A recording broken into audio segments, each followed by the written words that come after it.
Welcome. I'm Kinetic Symphony. I hunt down and report on mysterious and weird, true stories, from glitches to the paranormal. Case file number 685, written by Miller's Left Shoe, The Inexplicable Mile-High Shortcut. This happened when I was flying back from New Zealand to Europe via Dubai, so the long flight was Auckland to Dubai in 2019. Haven't been able to make sense of it since. Usually, I'm an awful sleeper when on public transport.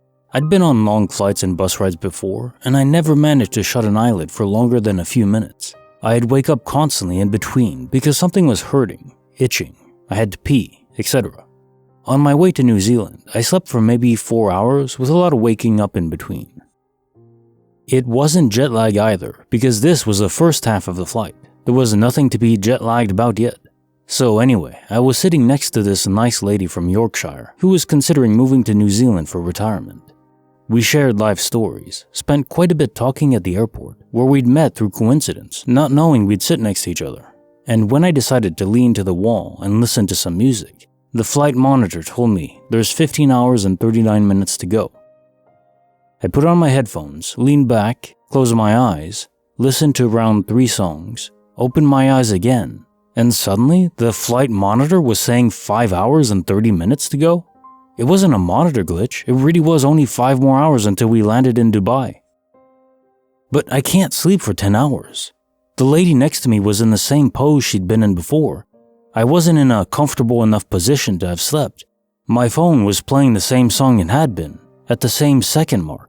It hadn't even lost any battery percentage. I didn't have to go to the toilet despite drinking a lot before. My screen and app usage history, which I checked because I was confused as hell, hadn't gone up in minutes. There is no record of those 10 hours ever having passed. It was so weird. I'm a healthy young person, and there's no way I'd just pass out for 10 hours straight. But we couldn't have just taken a shortcut from Auckland all the way to Dubai. There is no shortcut through the air. I'm still looking for explanations and have none. Nothing similar ever happened since. Case notes, file number 685. The Inexplicable Mile-High Shortcut.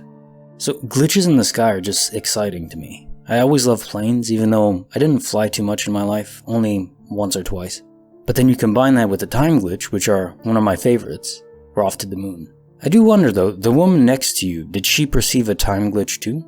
Apparently in the comments in the thread, you mentioned that she didn't. She just said that she just woke up herself. So it makes you wonder, was the whole plane somehow induced into some kind of slumber? And how would that even be induced, and why? It doesn't seem likely. I mean, the flight attendants would be obviously suspicious if the whole plane suddenly falls asleep at the same time and can't be woken up. Or they themselves would fall asleep, and obviously the pilots didn't fall asleep because the plane is still there. I think there would be issues if pilots fell asleep for 10 hours straight. Just saying. And then everyone wakes up and they're all too nervous to talk about it? Maybe the woman next to you was just very nervous herself and lied, saying that she just woke up from a nap, but in reality for her, she just perceived that, yeah, time just skipped away. She lost 10 hours as well, but didn't want to come off as weird, so just brushed it away. Like, okay, it's just me being crazy, and obviously no one else felt this too. The alternative is you really did fall asleep, but for you it just passed like that.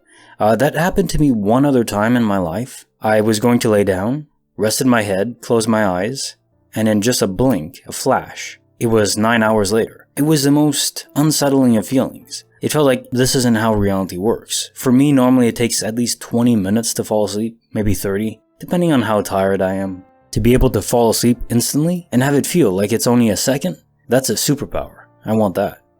Or just a button you can press, just fall asleep. I kind of have insomnia in a way.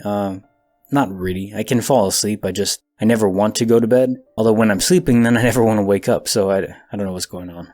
Now, this is not likely unless your phone was plugged in. Because if your phone wasn't plugged in, well, the battery would have drained, or at least severely depleted after 10 hours. You know, all of this is making me think of a movie. It's not exactly related to glitches, just a good movie. It was Jodie Foster in Flight Plan, I think it was called, where she's in the plane, she's flying home to bring her husband back for a funeral, something like that. And she has her daughter with her. Obviously the daughter is sad, she's sad, they're all distraught. She rests her head, her daughter is beside her on the plane, mid-flight, and then she wakes up and the daughter is missing. and no one seems to realize that she was there. No one remembers her being there. The flight attendants can't help her. She's not on the manifest of the plane, apparently. It's a really good movie. You should check it out if you like mysteries. Case file number 686, written by MoonLitCrystal, Garbage Bags and Ghosts. My husband passed away on April 5th. Ever since then, I've had some strange things happen. Let me first say that I was the only person in my apartment when these things happened, and I was not under the influence of anything. The first thing was a plastic baggie incident. When I cleaned out his nightstand, I found tons of empty plastic baggies. I have no clue why he felt the need to keep them. I laughed and threw them out because I was preparing to move and certainly didn't have any use for them myself. I should mention that our bedroom was directly across the hall from the front door, so I had no need to walk through the house with the baggies. The next morning, I found an empty baggie sitting on my coffee table in the living room. I was sure I had not taken it in there. It couldn't have been one of my own baggies because it was a different size and brand than the ones I use. The second thing was a trash bag incident. I had a huge roll of black trash bags that I was using to pack most of my clothes and also used to bag up some stuff for Goodwill. One day, I went to grab a trash bag and the whole roll was just gone. I literally turned the apartment upside down because I moved, and I never found them anywhere. I know damn well I didn't throw them out. I needed them to pack up and move. The third thing was a joint incident. My husband enjoyed smoking a particular substance from time to time, and he had a small joint left over when he passed. I don't smoke it, so I had no reason to bother with it. One day I looked at the spot where I was keeping it, and it was gone. I'd love to think it was my husband giving me signs that he was okay, and that he's still with me. Creepy file number 32, written by Miss-Jessi, Crying Bait. I truly feel like I'm going insane. This has been occurring for months now, and what began as slight anxiety is now intense paranoia. Every night I hear my cat outside my window crying. Not meowing, crying. Cat owners will understand what I mean. The first night, I walked outside without hesitation and called my cat. When that didn't work, I worried his legs or paws may be hurt, which would explain the crying. So I went and searched for him with my phone flashlight. That detail is important because, as you probably know, phone flashlights are not very bright. So when I saw something moving in the bushes, it was impossible to tell if it was my cat or not. What I do know is that when I gave up and chalked up its behavior up to being a brat, because let's be real, what cat comes when they're called? And it's no stretch for him to whine for no reason. So I walked back inside my house to find my cat, curled up and sleeping on my couch. There's no way he somehow got past me walking through the door without my knowledge. But still, I brushed it off because I suppose anything is possible. It happened again about a week later, and by then I had forgotten about the first weird experience. Only when I looked to the foot of my bed and remembered my cat had been with me the entire time, it all came rushing back.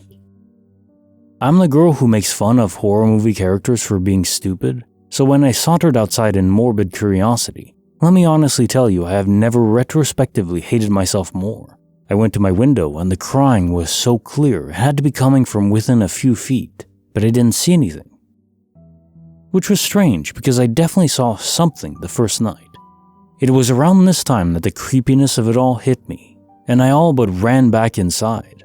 I swore then that my cat lost his nighttime privileges and would be indoors by sundown, and I wouldn't investigate this anymore, naively thinking it would go away. It has just gotten worse. That was months ago, and the crying occurs almost nightly now.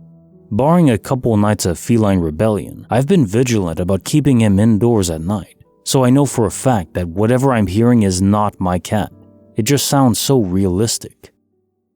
Before you comment saying it was another cat, don't bother. I know what my cat sounds like. I'm a proud cat mom, and I can tell them apart from the neighborhood strays.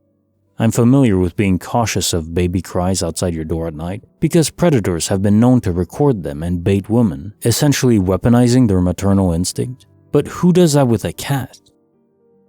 For that to work, not only would they have to know I have a cat, but also somehow gain access to a recording of his crying and play it back for me every night outside my window. Hello, nightmare. Has anyone experienced something similar? How did you make it stop? Is this goal just to rob me of sleep and peace of mind? Or is it finally time for me to suck up my pride and see somebody because I'm officially insane?